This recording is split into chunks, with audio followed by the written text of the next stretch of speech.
tal? Buenas noches, bienvenidos, bienvenidas a esta edición de Chat Político.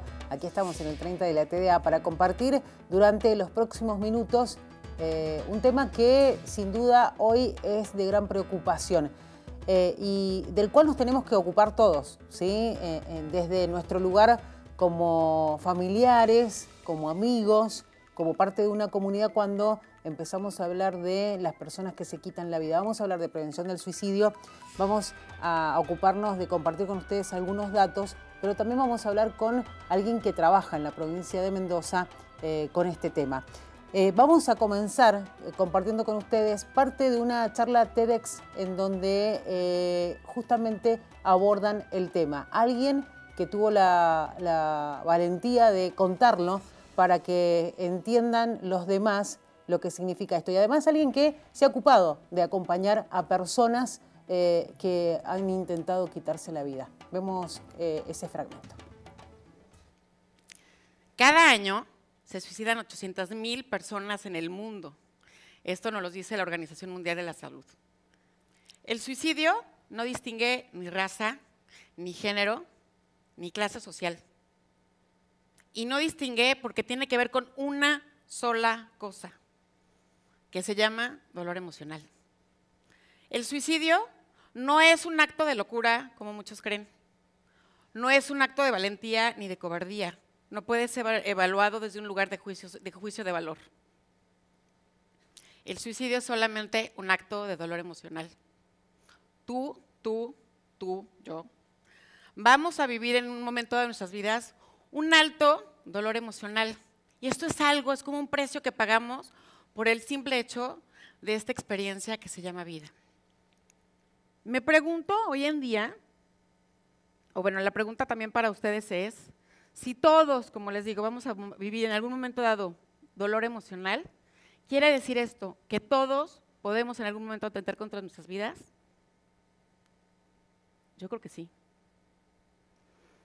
Me pregunto también, en relación al dolor, ¿qué podemos hacer? Y creo que podemos darnos cuenta que todos funcionamos como una red de contención. Pero no nada más para nuestras personas cercanas e inmediatas. No nada más se trata de mi madre, de mi hermana, de mi novio, de mi pareja, de mis hijos. Somos una red de contención social. Todos podemos ayudar al otro que está pasando por un momento de dolor. Si hiciéramos verdaderamente esto, ¿disminuiría la estadística de suicidio? Tal vez. Ojalá que sí. Bueno, lo que veíamos era una charla TEDx de esta mujer en México que es terapeuta y que incluso durante la charla contó ciertas situaciones que vivió en su vida y cuáles fueron los disparadores que la llevaron a ella por ese camino de empezar a ayudar a través justamente del trabajo que lleva adelante. El suicidio es la segunda causa de muerte por causas externas en todo el mundo, ¿sí? Teniendo en cuenta que causas externas, y ya enseguida lo vamos a ver en una placa, se relaciona a siniestros viales, cuestiones de violencia como homicidios. Entre adolescentes y jóvenes. Ahí vemos, ¿no? Ahí vemos esta placa que habla de estas causas externas que pueden ser un accidente, cosas que no tienen que ver con una enfermedad, que son externas a lo que puede significar alguna, como decíamos, algún padecimiento que pueda tener una persona. Y el suicidio está primero arriba los accidentes y después el suicidio. En Argentina la cifra es esa, segunda causa de muerte entre jóvenes que tienen entre 15 y 29 años. Y hay otro dato más interesante que vamos a ir desandando, justamente este que vemos ahora, que los hombres son los que más se quitan la vida. El machismo, los roles y estereotipos de género juegan para los especialistas un rol clave. La construcción social que ponen a los hombres en un lugar de privilegio tiene una contracara peligrosa para sí mismo porque pone en riesgo su salud física y emocional. Los varones concurren menos al sistema de salud, para ellos es mucho más difícil pedir ayuda y poner en palabras todo lo vinculado con la salud mental. Ahí vemos el gráfico, ¿no? El porcentaje de suicidios, 19% correspondía a mujeres, los que se registraron en 2018, y el resto a varones, una cifra altísima. Ahí también vemos cómo ha ido creciendo la cifra de personas que se quitan la vida, cantidad a nivel anual, según el género, entre 2014 y 2018 en todo el país. El celeste son las mujeres, el rojo son los hombres, y ahí la diferencia, ¿no? Por eso también muy importante entender que a los hombres les cuesta mucho más poder hablar de la situación que están atravesando. Me quedo con la frase que escuchábamos recién. Tiene que ver con el dolor emocional, ese dolor al que nos enfrentamos todos a lo largo de la vida y que a veces no sabemos enfrentar, que no sabemos superar, mejor dicho, ¿no? El 10 de septiembre es el Día Internacional o Mundial de la Prevención del Suicidio. A veces uno cree que le pasa por el costado, pero cuando se empieza a hablar del tema, de alguna manera nos atraviesa con algún conocido, alguien cercano o alguien de nuestro núcleo más íntimo. Realmente son temas que hay que saber abordar. Los medios de comunicación deben tener un rol muy importante cuando se habla de esta problemática. Además hay que tener en cuenta que es un problema de salud pública en el cual todos estamos involucrados. Según los datos de la Organización Mundial de la Salud, cada 40 segundos una persona se quita la vida.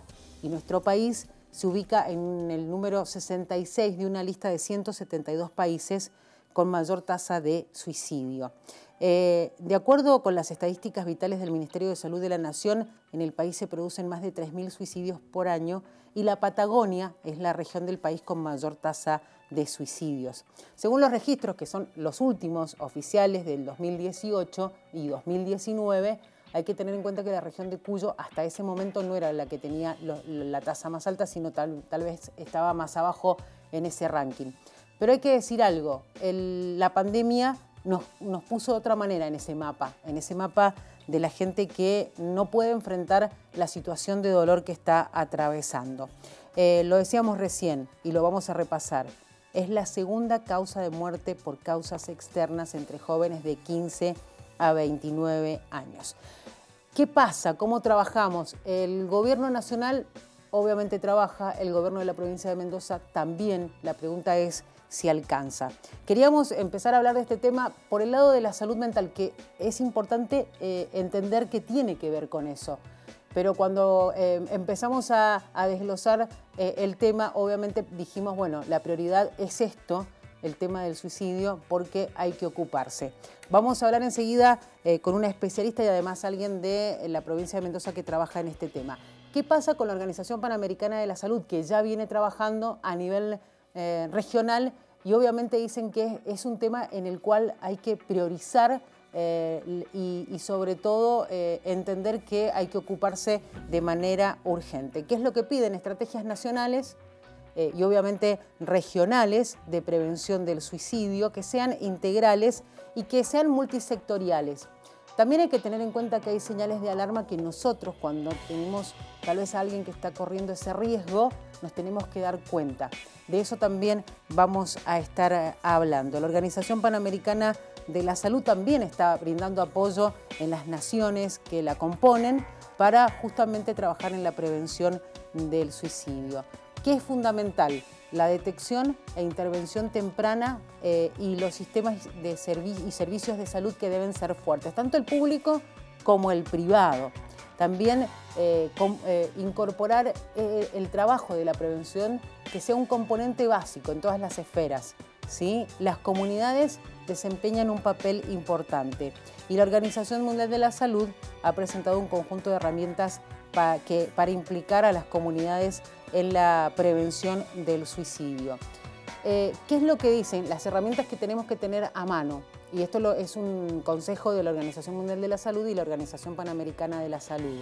Para evitar, cuando uno entiende que puede tener a alguien cerca que está viviendo esa situación, si es en nuestra casa y si no es en nuestra casa, hay que aconsejar a que se tomen estas medidas. Limitar el acceso a los medios que se puedan utilizar, armas, por ejemplo. Interactuar con los medios de comunicación para que informen de manera responsable. A veces lo vemos en los medios cuando se habla de este tipo de casos, la morbosidad con la que se tratan, y no es la manera. Desarrollar en los adolescentes aptitudes socioemocionales para la vida, es decir, fortalecer su autoestima para que puedan enfrentar los momentos difíciles que los van a tener y los vamos a tener nosotros también a lo largo de la vida. Debemos cuidar la salud mental, es lo más importante. Estamos en Chat Político, vamos a ir a una pausa, enseguida regresamos.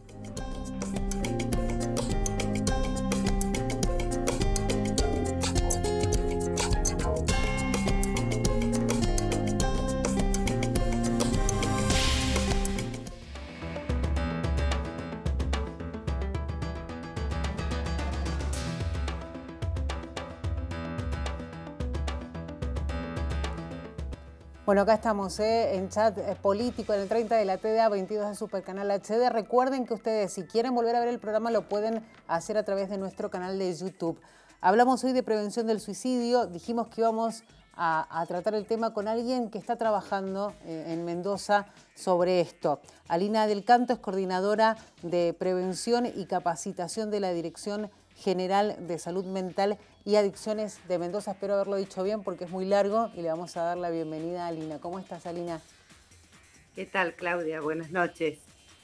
Bueno, hay un montón de preguntas para hacer. La idea en un primer momento, y te lo digo a vos, Alina, que estás ahí del otro lado, es que esto sirva, que este programa hoy aquí en Chat Político sirva primero para entender el tema y sobre todo para manejarlo lo mejor posible.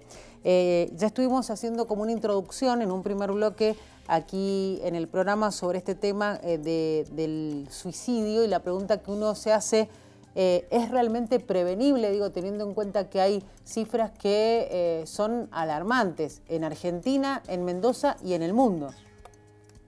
Sí, el suicidio se puede prevenir en algunos casos. Claramente hay otros suicidios en donde no se puede prevenir, pero nosotros nos enfocamos en los que sí se pueden, ¿no? En los que de manera intersectorial, interdisciplinaria, brindando herramientas, podemos llegar a captar un riesgo oportuno y brindar la contención necesaria y donde se pueda prevenir.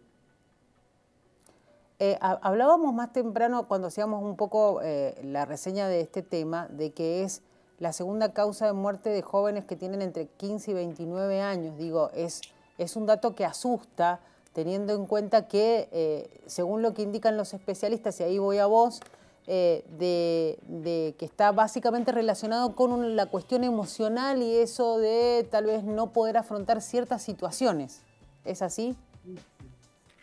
En principio es multifactorial. El suicidio tiene diversas causas, una multiplicidad de causas, claramente con la situación que ha generado la pandemia, que ahora estamos en sindemia, donde tiene que ver con el desastre de alguna forma social, socioeconómico que ha dejado la pandemia. Todos estos factores, desde lo psicológico, emocional, social, laboral, digamos, cultural, tiene que ver con la salud mental. Entendemos la salud mental con todos estos factores en juego. Entonces, el suicidio responde a esta multiplicidad de factores.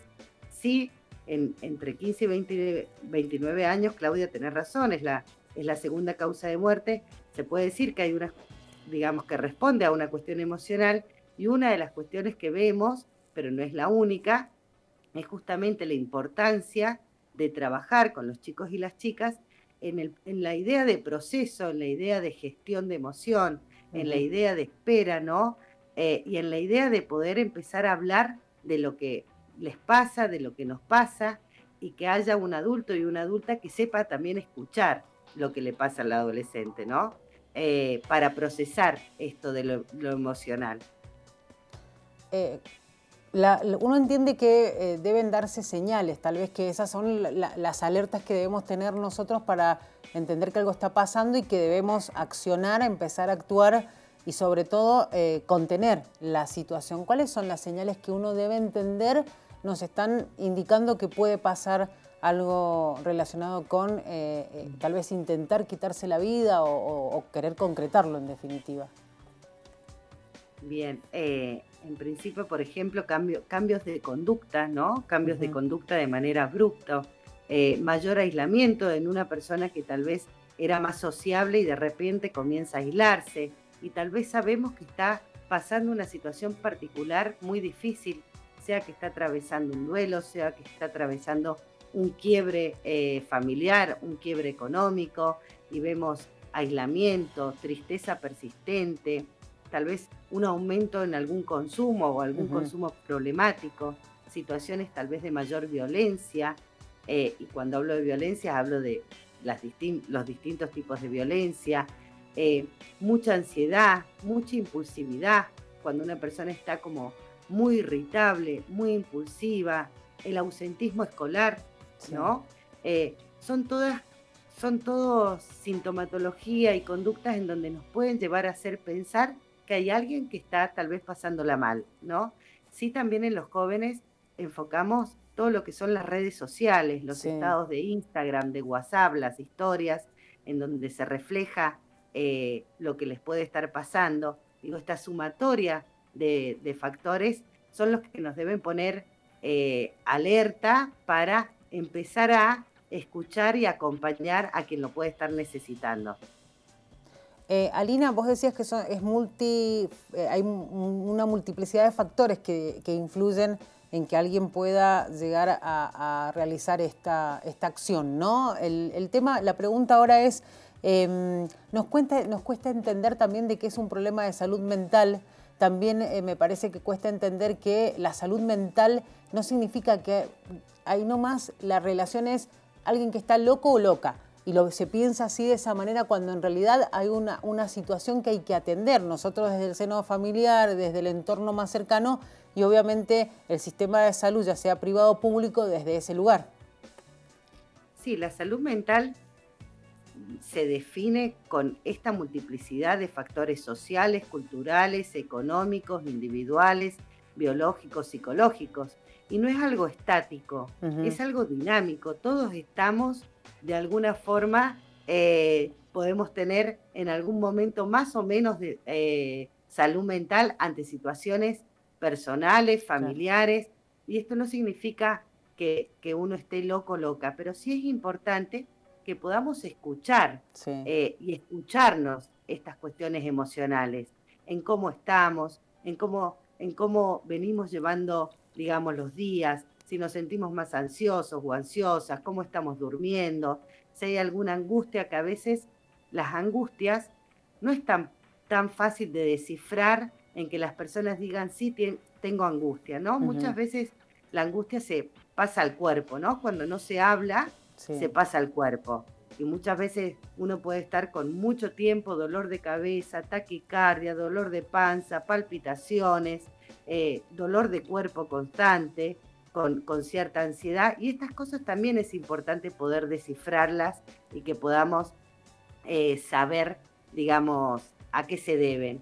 Y también esto que decías con respecto al estar loco o loca, el suicidio, si bien está relacionado a algunos problemas de salud mental, depresión, ansiedad, consumo problemático, psicosis, algunos problemas, pero también le pasa a personas que no han tenido antecedentes de algún problema de salud mental, que ha pasado algún quiebre, alguna situación abrupta en su vida y donde de repente es tanta la conmoción y la angustia en donde en ese momento siente que tal vez la vida, para solucionar o aliviar ese problema, una de las soluciones es quitarse la vida, ¿no? Pero tal vez esa persona no tenía antecedentes. Claro. Entonces, no siempre el suicidio está relacionado a problemas de salud mental. O sea que está claro que nadie puede escapar a un momento como ese y ahí es donde se pone a prueba la supervivencia nuestra, ¿no? ¿Qué nivel tenemos para enfrentar una situación como esa? Sí, claramente. ¿Qué nivel tenemos para enfrentarlo? Y qué nivel tenemos para compartirlo, que eso es como la tarea más difícil.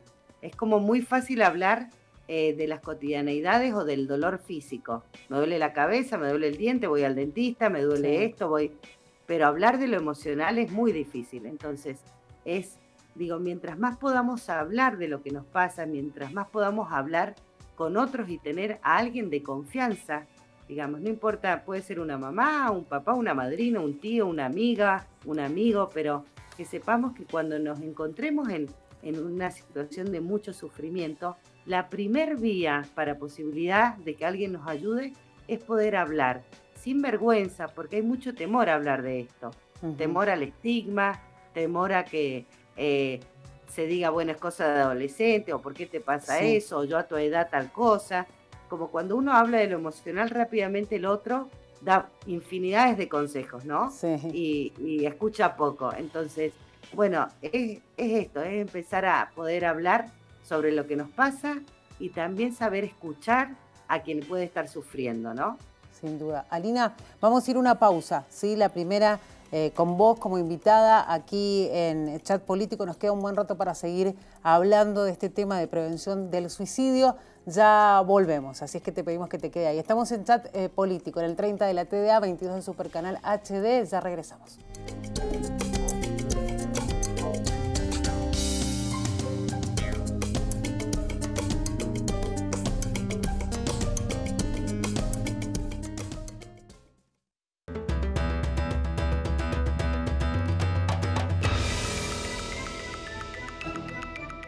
Bueno, aquí estamos nuevamente en Chat Político hablando de prevención del suicidio. Lo hacemos con Alina del Canto, coordinadora del área de prevención y capacitación de la Dirección General de Salud Mental y Adicciones de Mendoza. Antes vamos a repasar una placa en la cual ustedes van a ver números a los cuales se pueden llamar para recibir asistencia, orientación en salud mental, el 148, opción 0, todos los días se puede llamar de 0 a 20 horas. Y si hay riesgo de vida, llamar inmediatamente al 911. El 148, opción 0, te contacta con un especialista en salud mental para acompañarte y orientarte en momentos difíciles. Podés consultar por vos, de manera personal, o para ayudar a otra persona, ¿sí? Lo importante es que no gestiona turnos de salud mental, pero sí te da la posibilidad de contactarte con un especialista. Alina, hablemos un poquito de los mitos que hay en relación a este tema, a quitarse la vida, ¿no? Y me parece que está bueno erradicar esos mitos, que son muchos, ¿no? Sí, son muchos. Y es importante, justo, te agradezco, Claudia, que en los medios de comunicación podamos hablar de esto. Uno de los mitos más importantes es que es mejor no hablar de suicidio porque uno tiene temor o se piensa que hablar va a inducir la idea. O se piensa que si hay alguien que está atravesando un sufrimiento, no le pregunto porque tengo miedo que finalmente lo haga. Sí. Y esto no es así. Del suicidio sí hay que hablar. Es muy importante que hablemos. Y justamente la persona que está sufriendo, que tal vez está con mucho temor a hablar, cuando uno le pregunta, puede sentirse más aliviado y es la única forma de vehiculizar la ayuda rápida, ¿no? La ayuda oportuna en ese momento. Otro de los mitos es que las personas quienes deciden suicidarse no dan aviso. Sí. Hay casos que no dan aviso, pero hay muchos casos en que sí han dado alguna señal, algún cambio en su ánimo, en su conducta, o alguien se lo pudo haber dicho y hay alguien que lo haya minimizado. Entonces es muy importante no subestimar ninguna manifestación de pensamiento suicida o ninguna manifestación de sufrimiento, te diría. Sí. Otro de los mitos es que el suicidio es una decisión y que la persona está decidida a morir. Digo, esto no pasa por ser una decisión, hay un estado de ambivalencia, pero sobre todo hay un estado de mucho sufrimiento y no es una decisión de terminar la vida, sino es una decisión de dejar de vivir como se está viviendo, ¿no? Sí. O dejar de tener el problema que se está teniendo. De terminar con ese dolor, ¿no? Que estamos atravesando en ese momento. Así es, de terminar con ese dolor. Y es importante saber que, bueno, así como hay ayuda y tratamientos para distintos tipos de problemas clínicos, médicos, también hay ayuda para ese sufrimiento y ese dolor emocional. Y es importante empezar a hablar para pedir esa ayuda. Alina, recién hablábamos de cómo la pandemia atravesó todo, ¿no? Atravesó la economía, el desarrollo de un país, y a nivel personal obviamente nos afectó mucho. De hecho, se hablaba mucho de la salud mental de las personas a partir de el hecho de estar encerrados, no sociabilizar. Digo, los chicos, en el caso de los más chicos, el tema de no ir a la escuela fue como un factor que influenció mucho también en la vuelta a clases, esto de tener que volverse a adaptar. La pregunta es, y salieron varios informes que hablaban de que empezó la gente a tener consumos problemáticos más acentuados, a tal vez recurrir a la medicación psiquiátrica, porque entendía que tal vez era la salida, obviamente haciendo la consulta correspondiente, pero se daba el fenómeno de que había más consumo de ese tipo de medicamentos. ¿Hay estadísticas exactas o al menos tentativas de lo que sucedió con este tema del suicidio en la pandemia en Argentina?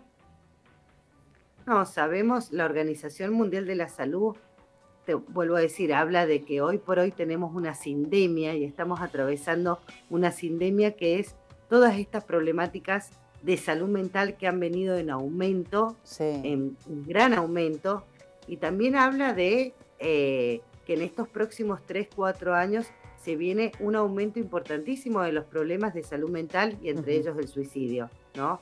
No hay estadísticos de cifras actuales, pero hoy por hoy podemos decir que 3 de cada 4 personas tiene algún problema emocional, o está con ansiedad, o está con mucha, digamos, y no quiere decir que la tristeza sea una enfermedad de salud mental. Las tristezas las tenemos todos y todas, y hay momentos más y menos tristes o más y menos ansiosos. Pero también está esa tristeza persistente, o esa angustia persistente, o ese sufrimiento donde ya interrumpe nuestra calidad de vida a la hora de ir a laburar, a la hora de relacionarnos con nuestra familia. Y eso es muy importante no naturalizarlo, ¿no? Eso sí nos pasa a veces que cuando algún paciente viene a la consulta y viene con mucha angustia, acarreando mucho dolor, le preguntamos y lo viene acarreando hace muchísimo tiempo y hace tal vez más de un año, ¿no?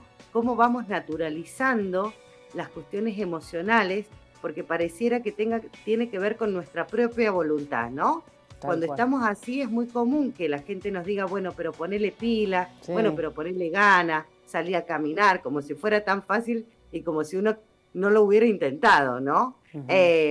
Pero eso es muy importante, no naturalizar y no creer que pedir ayuda tiene que ver con una cuestión de debilidad, o que uno entonces es más frágil y no puede salir. Digo, hay claramente problemas como más agudos y que es necesario pedir la ayuda. Alina, estaba pensando en eso, ¿no? Y en esto de los mitos. Hay una cuestión también de que muchos creen que en ese momento o sos un cobarde absoluto o sos una valiente total, ¿no? Muchos relacionan eso y no es ninguna de esas dos cosas. Claro, sí, no es ninguno de esos dos. Eso lo trabajamos mucho en las escuelas y en las situaciones, porque esto no tiene que ver con valentía o cobardía, ni tiene que ver justamente con un sufrimiento y con una vía, tal vez, que solo ha podido encontrar esa vía para poder aliviar ese sufrimiento y no tuvo la oportunidad de que su abanico se abriera con otras oportunidades u otras opciones, ¿no? Alina, obviamente hay una ley de salud mental que habla de cómo debe ser la asistencia en estos casos específicos, tanto en el ámbito público como en el privado, porque el tema de la salud, en definitiva, nos involucra a todos. ¿Cómo se trabaja en Mendoza frente a este tema? Bueno, vos hacías una reseña de cómo por ahí lo trabajan en la escuela, un tema puntual, pero ¿cómo vienen trabajando ustedes aquí en la provincia de Mendoza? Bueno, con respecto a las problemáticas de salud mental, la Dirección de Salud Mental ha trabajado mucho en el crecimiento de los hospitales generales, en poder esto es un proceso, por supuesto, a partir de la Ley de Salud Mental sancionada en el 2010, ha sido todo un proceso en fortalecer los equipos, fortalecer el territorio y poder tratar de viabilizar y garantizar que exista la atención y el acceso a la salud mental en la parte local, a donde vive la gente, ¿no? Y esto es un proceso, por supuesto, que falta mucho y que tiene que ver, digamos, con toda una historia, pero sí en lo que es los hospitales generales, en los centros de salud, se ha estado, digamos, trabajando en este fortalecimiento y particularmente en nuestra área, lo que venimos trabajando mucho es la parte de prevención, asistencia y posvención del suicidio. Esto lo venimos trabajando muchísimo con educación, con deporte, con cultura, con desarrollo social, con derechos humanos. Desde el 2018 que venimos generando encuentros departamentales intersectoriales, porque creemos que, y esto lo dice la Ley de Prevención del Suicidio, que es la 27.130, que más allá que es un problema de salud, la tarea de la prevención sí o sí debe ser intersectorialmente y con el sentido de la corresponsabilidad. No podemos solamente salud prevenir el suicidio si no estamos bien articulados con deporte, con desarrollo, con economía, con todos los otros sectores que puedan garantizar los derechos de las personas, ¿no? Venimos trabajando en las escuelas, capacitando a docentes, preceptores, talleristas ESI, alumnos, centros de estudiantes, universidades, para que puedan tener la posibilidad de comunicar, de generar espacios donde se hable este tema y sobre todo poder generar espacios de cuidados colectivos. Es todo un desafío podernos salir del adultocentrismo, ¿no? Y sí, muchas veces se juntan todos los adultos y adultas a ver qué hacen con los jóvenes y a los jóvenes no los tienen incorporados. Bueno, en ese camino estamos. Trabajamos codo a codo con juventudes y con los centros de estudiantes para que cuando se planifiquen acciones de prevención sea también escuchada la voz de los chicos y las chicas. Y con respecto a salud, lo que venimos trabajando es en una estrategia que es el MHGAP, es una estrategia de la Organización Mundial de la Salud, que vamos por departamento a capacitar a todo el personal de salud no especializado en salud mental. Médicos y médicas de familia, enfermeras, agentes sanitarias, ginecólogas, ginecólogos, para que puedan tener las herramientas para saber captar los problemas de salud mental y dar el primer abordaje. Así como en pandemia todos nos formamos en vacunación, en resucitación cardiopulmonar y un montón de acciones, hoy es necesario que todos y todas estemos formados en los primeros abordajes emocionales y la primera contención emocional. Alina, vamos a ir a una pausa y enseguida, en el próximo bloque, vamos a meternos un poquito en cómo se trata en los medios de comunicación el tema y cuál sería lo ideal, ¿sí? Queremos ir por ese lado para entender cómo debe ser el abordaje de este tema tan delicado en los medios de comunicación y no caer por ahí en el lugar incorrecto. Así es que eso lo vamos a hacer enseguida después de la pausa, ¿te parece? Dale, dale. Estamos en chat político, recuerden, en el 30 de la TDA. Estamos en las redes sociales, pueden sugerirnos temas para el chat político si quieren hacerlo a través de justamente un mensajito en las redes sociales. Ya regresamos.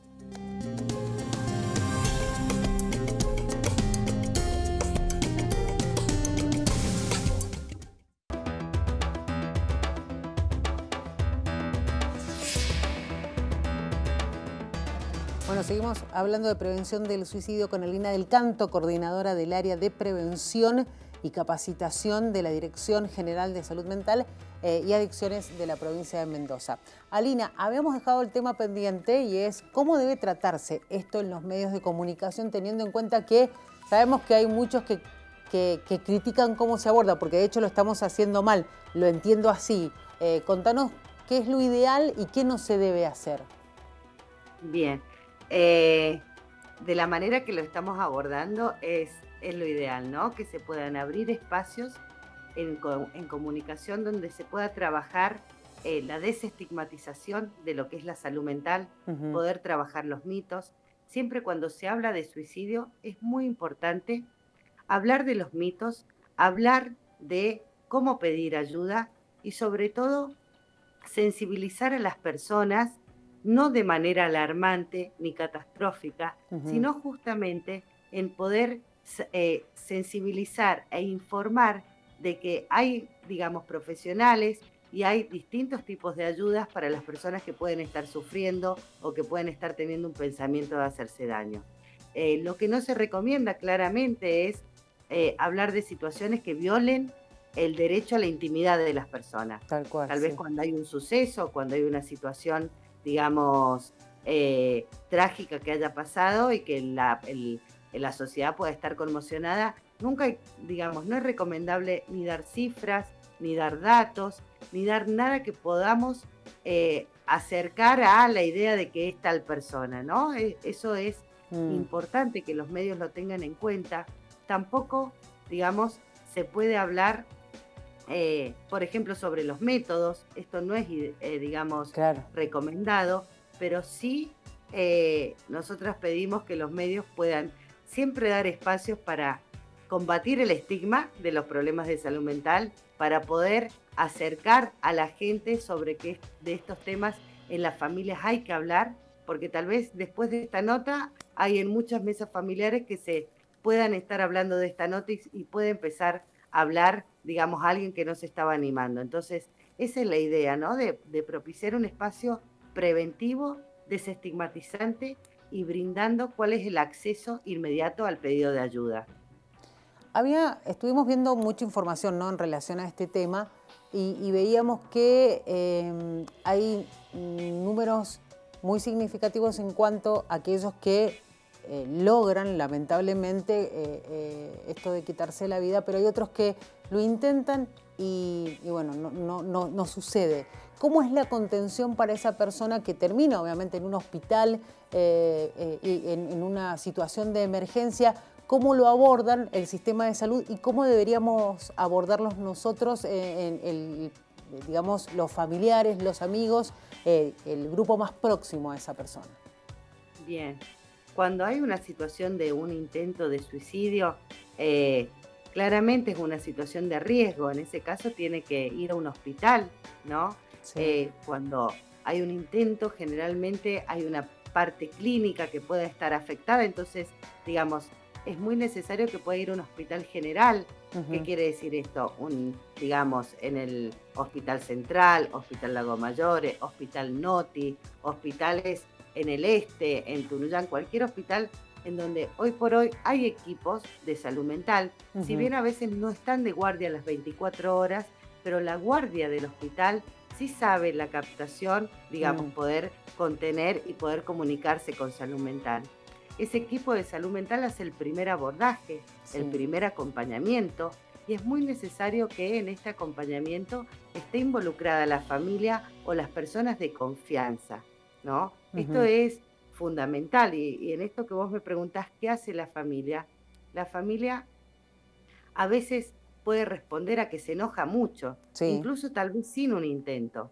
Cuando tenemos a algún familiar, a algún ser querido que queremos mucho, y que lo vemos sufrir, tampoco es fácil sostener ese sufrimiento acompañando, ¿no? Nos inquieta, nos enoja, no podemos entender cómo y rápidamente esto, ¿no? Con todo lo que te di, ¿por qué haces esto? ¿Por qué pensás esto? Si tenés todo, si te hemos dado todo con tu padre. Digo, un montón de acciones en que lo que hacen es cerrar las posibilidades de confianza y cerrar las posibilidades de que el otro hable. Entonces, como familia, es importante que si hay alguien que pueda estar sufriendo, estar a disposición, sin juzgar, ¿no? Pero decir, bueno, noto que no estás bien, yo estoy para acompañarte y estoy para escucharte, ¿no? No voy a juzgarte, no voy a enojarme, pero quiero que sepas que vos podés confiar en mí.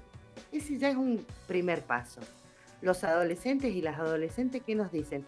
Sí, yo se lo digo a mi mamá, pero me dice que es problema adolescente. O me dice que es porque estoy en la cama todo el día, ¿no? O porque tal cosa. Digo, bueno, ¿qué más tenemos para escuchar? Sé que no es fácil escuchar, pero es muy importante a la hora de poder prevenir y a la hora de vehiculizar la ayuda, poder abrir el espacio de confianza. Sin presionar, tal vez en ese momento no quiera hablar, pero sí decirle, mira, tal vez ahora no quieras hablar, pero quiero que sepas que podés confiar y que estoy, ¿no? Y tal vez al otro día quiere hablar. Y en ese momento, cuando tal vez uno puede estar ocupado, pero viene alguien, o viene un alumno o una alumna, o viene nuestro hijo, nuestra hija, en ese momento a querer hablar, ese momento es de oro, digamos. Ese momento no lo podemos dejar para después. No. Ni le podemos decir, ay, para que termino tal cosa y hablamos después. No, ese momento es muy importante porque es cuando el otro se anima, ¿no? Entonces, bueno, y ahí estar a disposición de escuchar, ¿no? Alina, y de acompañar. Me quedo pensando en eso, ¿no? No negarlo, no ocultarlo, escuchar y acompañar. Me parece que es fundamental eso, porque también está esa cuestión, y vos diste el ejemplo, esto de por ahí los chicos van al terapeuta y le dicen mi mamá no entiende o mi familia no entiende, que lo que está haciendo es justamente tirando esas señales para recibir esa contención que demanda. Ahora la pregunta es, ¿cómo abordamos el tema con los más chicos? Digo, teniendo en cuenta que las cifras también hablan de que esto sucede con chicos para que por ahí, si tenemos algún integrante más pequeño en la casa, no sé, se me ocurre pensar en una nena o un nene de 10 años, que sepan de qué se trata para que tengan el tema en la cabeza y puedan detectar situaciones que puedan estar viviendo sus pares alrededor. Sí. ¿Se puede hablar de eso? Sí, con los chicos más chicos es muy importante, digamos, que puedan saber registrar las emociones, ayudarlos a registrar. En la escuela primaria, bueno, yo tengo una nena chiquitita que está en el jardín, siempre se les enseña los colores y los monstruos de las emociones, ¿no? El color amarillo es la felicidad, el rojo es la furia. Digo, ese es el primer paso, ¿no? Poder como empezar a educar y a poder registrar las emociones. Era como muy común a veces que cuando alguien estaba furioso, enojado y un niño se lo tomara como un berrinche diciendo, bueno, anda al rincón que se te pase el berrinche. Bueno, uno como adulta y adulta debe estar acompañando, sosteniendo y calmando ese berrinche. Y el niño y la niña también debe saber que estamos ahí para acompañar. Y en esto de tal vez con 10 años y tal vez que podamos ver de que tal vez está más triste o que sabemos que puede estar pasando algo porque no quiere ir a la escuela, porque está con dolor de cabeza o porque no quiere salir de la cama y vemos algún cambio. Bueno, es generar el momento, ¿no? Poder generar el momento. Por supuesto que hay casos más posibles que otros, pero es acercarnos. Alina, ¿estás ahí? Ahí me parece que se me cortó la comunicación. Bueno, le contamos a la gente que estamos con Alina. Ahí está, Alina, te recuperamos. Tampoco es forzar diciendo, quiero estar... Hola. Hola, sí, te habíamos perdido unos segunditos. Decía, lo importante es no forzar, ¿no? Sí.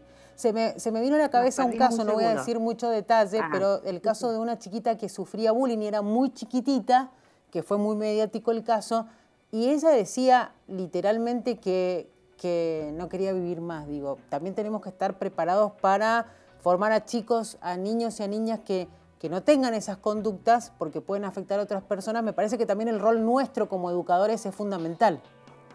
Sí, claro. El rol nuestro como educadores, como educadores de club, ¿no? Como de salud y como familia.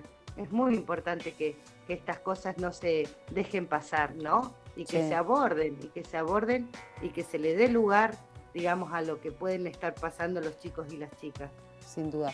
Alina, yo te tengo que agradecer este rato con nosotros, ya se nos acabó el tiempo, pero bueno, nos interesaba hablar del tema y hacer nuestro aporte humilde desde acá, desde este programa, para hablar del tema, abordarlo y sobre todo tratar de hacerlo de la mejor manera.